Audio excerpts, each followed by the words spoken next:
శ్రీ మహాగణపతయ నమ. శివాయ గురవే నమ. శ్రీమాత్రే నమ. నిన్న లలితా సహస్రనామంలో భండాసురుడికి అమ్మవారికి యుద్ధం ప్రారంభమైందని చెప్పుకున్నాం. భండాసురుడు వేసేటువంటి అస్త్రాలకి ప్రత్యస్త్రములుగా, అంటే వాటికి బదులుగా అమ్మవారు అస్త్రాలు వేస్తూ ఉన్నారు. అలాగే చివరిలో అసురాస్త్రం వేయగా అసురాస్త్రం నుంచి అది వరకు ఉన్నటువంటి మధుకైటబులు ఇటువంటి రాక్షసులందరూ ఉద్భవించగా అమ్మవారు అట్టహాసం నుంచి దుర్గాదేవిని ఆవిర్భవింపజేసి ఆ దుర్గా అమ్మవారు సమస్త మహిషాసురాది సమస్త రాక్షసుల్ని ఆవిడ సంహరించిందని చెప్పుకున్నాం. ఆ తర్వాత దుర్గా అమ్మవారు లలిత అమ్మవారిలోనే లీనమయ్యారు. తరువాత రాక్షసుడు మూకాస్త్రం అసృజ దుష్టశక్తి సేనాసు దానవ. ఈ రాక్షసుడు ఏం చేశాడంటే మూకాస్త్రం అంటే మూగతనం కలిగించేటువంటి అస్త్రాన్ని ప్రయోగించాడనమాట. దానికి బదులుగా అమ్మవారు మహావాగ్వాదిని నామ ససర్జ అస్త్రం జగత్ప్రసూహు జగత్తుకి కనతల్లేనటువంటి ఆ మహాతల్లి అమ్మవారు మహావాగ్వాదిని అస్త్రాన్ని బదులుగా వేశారనమాట. తర్వాత ఇప్పటి నుంచి ఇప్పటివరకు వేసిన అస్త్రాలు ఒక ఎత్తు, ఇక్కడి నుంచి వేయబోయే అస్త్రాలు ఇంకో ఎత్తు. అంటే అదివరకు కూడా అసురాస్త్రం నుంచి రాక్షసులను సృష్టించాడు. వాళ్ళు ఒక్కొక్కకు చెందినటువంటి వాళ్ళు, దుర్గా అమ్మవారు లోకడ సంహరించేటువంటి వాళ్ళు. ఇప్పుడు కొంతమంది అసురుల్ని సృష్టిస్తున్నాడు. ఈ అసురులన్నిటికీ ఒకే బదులవుతుంది. ఏంటంటే నారాయణుడి యొక్క దశావతారాలు. అది చూద్దాం. విద్యారూపస్య వేదస్య తస్కరాన్ అసురాధమాను అని. ఇప్పుడు ఏం చేశాడంటే తరువాత రూపమైనటువంటి వేదాలని తస్కరించినటువంటి అసురుల్ని సృష్టించాట భండాసురుడు. దానికి అమ్మవారు ఏం చేస్తున్నారంటే ఇక్కడి నుంచి అస్త్రాలు కాకుండా దక్ష హస్త అంగుష్ట నఖాత్ మహారాజ్ఞా సముత్థిత మహామత్స్యాకృతి శ్రీమాన్ ఆదినారాయణో విభు. ఇప్పుడు ఈ రాక్షసులు వచ్చి అంటే వేదాలని తస్కరించేటువంటి రాక్షసులు రాగానే అమ్మవారు ఏం చేశారంటే తన యొక్క కుడి చెయ్యి దక్షహస్త అంగుష్ట నఖం అంటే బ్రొటనవేలి యొక్క గోరు నుండి అమ్మవారు ఒక మహాశక్తిని సృష్టించారు. ఎవరంటే ఈయన ఆదినారాయణుడి యొక్క మహామత్స్యాకృతి మత్స్యావతారాన్ని అమ్మవారు తన యొక్క కుడి చేతి బొటనవేలి యొక్క నఖము గోరు నుండి సృష్టించారనమాట. తేనతే వేదహంతార సోమకాద్య వినాశితా. మత్స్య అంటే విష్ణుమూర్తి యొక్క నారాయణుడి యొక్క మత్స్యాకృతి ఆ అవతారం వచ్చింది. మీనావతారం వచ్చి ఆ వచ్చినటువంటి వేదాన్ని అపహరించేటువంటి సోమకాసురుడు మొదలైనటువంటి రాక్షసుల్ని నాశనం చేసిందనమాట. అంటే ఈ కథ మనకి ఈ దశావతారాల యొక్క కథ విష్ణు పురాణంలోను భాగవతంలోనూ మనకి పరిచయమే. ఏ అవతారమూర్తి ఏ రాక్షసులను సంహరించిందని. అవే రాక్షసుల్ని ఈ భండాసురుడు మళ్ళీ సృష్టించగా అమ్మవారు తదనుగుణమైనటువంటి నారాయణమూర్తుల్ని సృష్టిస్తున్నారన్నమాట ఇప్పుడు క్రమంగా. అది ఇప్పుడు యుద్ధక్రమం. తరువాత అర్ణవాస్త్రం మహావీర భండదైత్యో రణే సృజత. అర్ణవ అస్త్రం అంటే సముద్రాన్ని, గొప్ప సముద్రాన్ని సృష్టించి శక్తిశాలని భయం గొలిపాడు అనమాట. శక్తిశాలమే ప్రయోగించి అథశ్రీ లలిత దక్షహస్త తర్జనికా నఖాత్ ఆదికూర్మ సముత్పన్న యోజనాయుత విస్తర. ఆ విధంగా చేయగానే ఆ అరణవాస్త్రం అంటే ఆ సముద్రాస్త్రానికి బదులుగా అమ్మవారు తన యొక్క కుడి చేతి చూపుడు వేలు, తర్జని అంటే చూపుడు వేలు, ఆ చూపుడు వేలుకి సంబంధించిన గోటి నుండి ఆదికూర్మ సముత్పన్న విష్ణుమూర్తి యొక్క ఆదికూర్మ అవతారం వచ్చింది. యోజన అయుత విస్తర 1000 యోజనాలు విస్తారమైనటువంటి మహాకూర్మం వచ్చిందనమాట. వచ్చి ధృతాస్తేన మహాభోగ కర్పరేణ ప్రథీయస శక్తయో హర్షమాపన్న సముద్రాస్త్ర భయంజుహు. వచ్చి ఆయన యొక్క కర్పరం అంటే డిప్ప మీద ధృతాహ వాళ్ళందరినీ ధరించి ఆ సముద్ర భయాన్ని శక్తిశాలకి పోగొట్టాడు అనమాట. అంటే అక్కడ మనకి కూర్మావతారంలో కూడా ఆయన సముద్రంలో కూలిపోతున్నటువంటి మందరాన్ని ఉద్ధరించి అనుగ్రహించిన అదే విధంగా ఇక్కడ కూడా ఆయన శక్తిసేనల్ని ఆ అర్ణవాస్త్రం నుండి రక్షించాడనమాట. ఆ తరువాత వెంటనే ఆ భండాసురుడు హిరణ్యాక్షం అనే అస్త్రాన్ని ప్రయోగించగా అంటే హిరణ్యాక్షుణ్ణి ఆ అసురుణ్ణి ప్రయోగిస్తే అమ్మవారి యొక్క కుడి చెయ్యి మధ్యం వేలి గోరు నుంచి మహావరాహస్వామి ఉద్భవించారన్నమాట. ఆయన వస్తూ ఆయన హిరణ్యాక్షుని సంహరించారు ఆ కథా ప్రకారంగా.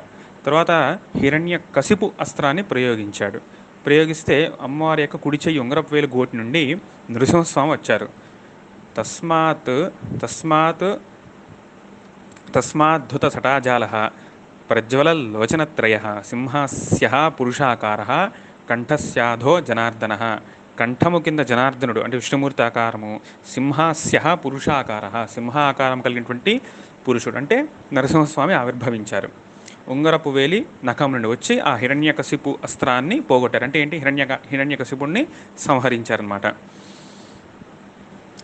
అటు తర్వాత భండాసురుడు బలీంద్రాస్త్రం అని వేశాడనమాట. అంటే బలిని సృష్టించి బలి యొక్క అసుర ప్రవృత్తిని అక్కడ బాణంగా వేస్తే తదస్త్ర దర్పనాశాయ వామనా శతశోభనా, వందల కొద్ది వామనులు వచ్చారట. అంటే అసలు కథలో నిజానికి ఒక వామన మూర్తే, ఇక్కడ వందల కొద్ది వామనులు వచ్చారట. వామనా శతశః శోభనా, వాళ్ళు ఆ చిటికిని వేలు నుంచి వచ్చారనమాట. అటు తర్వాత భండాసురుడు ఏం చేశాడంటే హైహయ అస్త్రం అని ప్రయోగించాడనమాట. హైహయుడు ఎవరంటే కార్తవీర్యాస్త్రాన్ని ప్రయోగించాడనమాట. నిజానికి ముందరే చెప్పుకున్నట్లుగా ఇక్కడ అస్త్రం అంటే ఇవన్నీ కూడా మంత్రాలే. హైహయాస్త్రం సమసృజతు భండదైత్యో రణాజిరే అని. ఇప్పుడు అమ్మవారు ఏం చేశారంటే కుడి చెయ్యి 5 వేళ్ళు అయిపోయాయి కదా, ఎడమ చెయ్యి బ్రొటన్ వేలు నుండి మళ్ళీ మొదలు క్రమం. ఎడమ చెయ్యి బ్రొటన్ వేలు నుండి ఆ గోటి నుండి పరశురాముడిని సృష్టించారనమాట. ప్రజ్వలత్ భార్గవో రామ సక్రోధ సింహనాథవాను అథకృద్ధో అని. అంటే సింహనాథవాన్, సింహము వంటి గొప్ప శబ్దం చేసినటువంటి భార్గవరాముడు పరశురాముడు ఆవిర్భవించి ఆ కార్తవీర్యార్జునుడిని సంహరించాడనమాట. అథకృద్ధో భండదైత్య క్రోధ హుంకారం ఆతనోత్. అప్పుడు ఆ భండాసురుడు ఏం చేశాడంటే ఈసారి క్రోధం వచ్చి హుం, అది హుంకారం అంటే అది హుం అని హుంకారం చేశాడు. అంటే భండాసురుడి యొక్క హుంకారం అన్నమాట. ఆ హుంకారము నుండి రాక్షసుల గుంపు వచ్చిందనమాట. ఏకంగా రాక్షసుల గుంపు. ఆ రాక్షసుల గుంపుకి ఒక అధ్యక్షుడు ఉన్నారు. ఎవరంటే దశకంఠుడు. అంటే ఈ రావణాసురుని సృష్టించాడనమాట హుంకారం నుంచి. హుంకారం నుంచే రావణాసురుని సృష్టించాడంటే అసలు ఈ రాక్షసుడి యొక్క బలం. అందుకే దాని తగ్గట్టుగా అంత మహాశక్తి లలిత అమ్మవారు వచ్చారు. పైగా రావణాసురుడితో పాటు పక్కనే రాక్షసుల గుంపు అని చెప్పుకున్నాం కదా, కుంభకర్ణుడు, ఇంద్రజిత్తు మొదలైనటువంటి వాళ్ళందరూ వచ్చారు. వీళ్ళందరూ రాగానే అమ్మవారు అథశ్రీ త్రిపుర వామహస్త తర్జనికానఖాతు కోదండరామ సమభూ లక్ష్మణేన సమన్విత. వీళ్ళు రాగానే అమ్మవారి యొక్క ఎడమ చేతి తర్జనిక చూపుడు వేలి యొక్క గోటి నుండి కోదండరామస్వామి లక్ష్మణేన సమలక్ష్మణేన లక్ష్మణుడితో కూడి ఆయన వచ్చాడనమాట. ఆ విధంగా జటాముకుట వాన్ వల్కి బద్ధతూణీర పృష్ఠభూ నీలోత్పల దళశ్యామో ధనుర్విష్ఠారయన్ ముహు. అంటే ఆయన వచ్చినటువంటి రాముల వారిని వర్ణిస్తున్నారు. నాశయామాస దివ్యాస్త్రై క్షణాద్ రాక్షస సైనికం. వచ్చిన రాముల వారు ఏం చేశారు? దివ్యాస్త్రములతో ఎంతమంది రాక్షసులు వచ్చారో అంతమంది రాక్షసుల్ని ఒక్క క్షణంలో నశింపజేశారన్నమాట. అంటే మొత్తం రామాయణ కథ ఇక్కడ వస్తుంది. మర్దయామాస పౌలస్త్యం కుంభకర్ణంచ సోదరం అని. మొత్తానికి పౌలస్త్యుడు అంటే రావణాసురుణ్ణి ఆయన యొక్క సోదరుని ఈ కుంభకర్ణుడిని కూడా సంహరించేశారనమాట.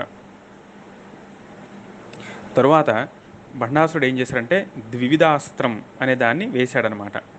ద్వివిధాస్త్రం అని ఒక అసురాస్త్రం. దాన్ని ప్రయోగించగానే దాని నుంచి బలరామస్వామి ఇప్పుడు రాబోతున్నారు దానికి సమాధానంగా. అథశ్రీ త్రిపుర వామహస్త మధ్య అంగుళీనఖాత్ ఆవిర్భవ నలధర క్రోధ మధ్యారుణేక్షణ. అంటే ద్వివిధుడు అనేటువంటి ఒక రాక్షసుడిని ప్రయోగించగానే అమ్మవారి యొక్క ఎడమ చేటి మధ్యమ వేలి యొక్క గోరు నుండి బలరామస్వామి వారు వచ్చి ఆ రాక్షసుడిని సంహరించారన్నమాట. అప్పుడు ఆ రాక్షసుడు ఏం చేశాడంటే రాజాసురం నామ మహత్ ససర్జ అస్త్రం సదానవ తస్మాదస్త్రాత్ సముద్భూత బహవో నృపదానవ. ఈసారి మళ్ళీ ఏం చేశాడంటే రాజాసురం అనబడే ఒకనొక బాణ అస్త్రాన్ని ప్రయోగించాడు. అదివరకు వేసింది అసురాస్త్రం, ఇప్పుడు వేసింది రాజాసురాస్త్రం. అంటే ఏంటంటే రాజుల రూపంలో ఉన్నటువంటి అసురుల్ని ప్రయోగిస్తున్నాడు. అక్కడి నుంచి అదొక అస్త్రంగా వేసి అక్కడి నుంచి ఎవరు వచ్చారు? ఇప్పుడు ఎవరు వచ్చారంటే నృపదానవ. నృపనుడు అంటే రాజుల రూపంలో ఉన్నటువంటి దానవులు వచ్చారు.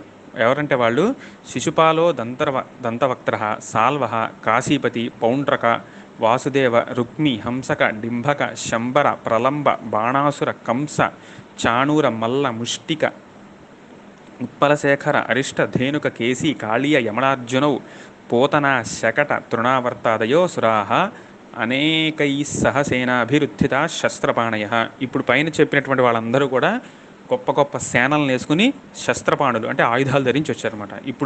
ఇప్పుడు చెప్పినటువంటి రాక్షసుల యొక్క లిస్టు బట్టి రాబోయే అవతారం తెలిసిపోతుంది మనకి.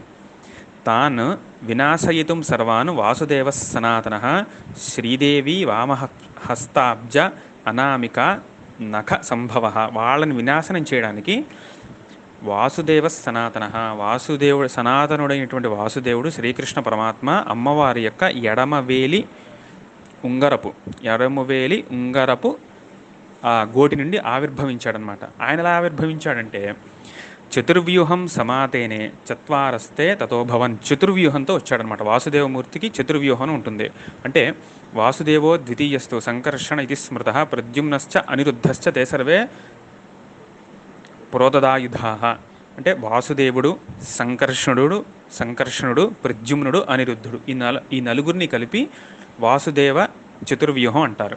వాసుదేవుడు అంటే సాక్షాత్ కృష్ణ పరమాత్మ, సంకర్షణుడు అంటే బలరాముడు, ప్రద్యుమ్నుడు అంటే కృష్ణుడి యొక్క కుమారుడిగా వచ్చినటువంటి మూర్తి, అనిరుద్ధుడు అంటే ప్రద్యుమ్నుడి యొక్క కుమారుడు అనమాట. ఇక్కడ కథలో వాళ్ళ పేర్లుగా ఉన్నాయి కానీ వ్యూహం చతుర్వ్యూహంలో ఇవి 4 పేర్లు ఒకే విష్ణుమూర్తికి ఈ 4 అంశాలలాగా అనమాట. వాసుదేవ, సంకర్షణ, ప్రద్యుమ్న, అనిరుద్ధ వీళ్ళు నలుగురు వచ్చారు ఒకేసారి. వచ్చి ఆ రాజాసురాస్త్రాన్ని పోగొట్టారు. అంటే ఆ పైన చెప్పినటువంటి రాక్షసులందరినీ సంహరించేశారన్నమాట. తర్వాత ధర్మ విప్లావకం ఘోరం కల్యస్త్రం సమముంచత. ఇప్పుడు తర్వాత భండాసురుడు ఏం చేశారంటే కలి అస్త్రం, కలినే ఒక అస్త్రంగా ప్రయోగించాడు. దాంతో వేద విప్లావకాహ, వేద ధర్మానికి ద్రోహం చేసేటువంటి వాళ్ళు, ధర్మద్రోహిణులు, ప్రాణిహింసకులు వీళ్ళందరూ పుట్టారనమాట. అప్పుడు దానికి బదులుగా అమ్మవారి యొక్క ఎడమ చేతి చిటికిన వేలు గోటు నుంచి కనిష్ఠికా నకోద్భూత కల్కిర్నామ జనార్దన, కల్కి రూపం విష్ణుమూర్తి యొక్క దశమ 10వ అవతారం అంటే కల్కి వచ్చి అశ్వారూఢ ప్రదీప్తశ్రీ రట్టహాసం చకార. గొప్ప అశ్వారూఢుడై గొప్ప అట్టహాసం చేస్తూ ఆయన వచ్చి వచ్చినటువంటి రాక్షస సమూహాన్ని అంతా కూడా, అంటే ఎవరైతే ఈ కలిని ఆశ్రయించినటువంటి ఈ వేద ద్రోహులు, ధర్మద్రోహులు, ప్రాణిహింసకులు ఉన్నారో వాళ్ళని ఆయన పోగొట్టారనమాట. కల్కి రూపం ధరించినటువంటి విష్ణుమూర్తి. మిగిలిన అంశాలు రేపు చెప్పుకుందాం. స్వస్తి.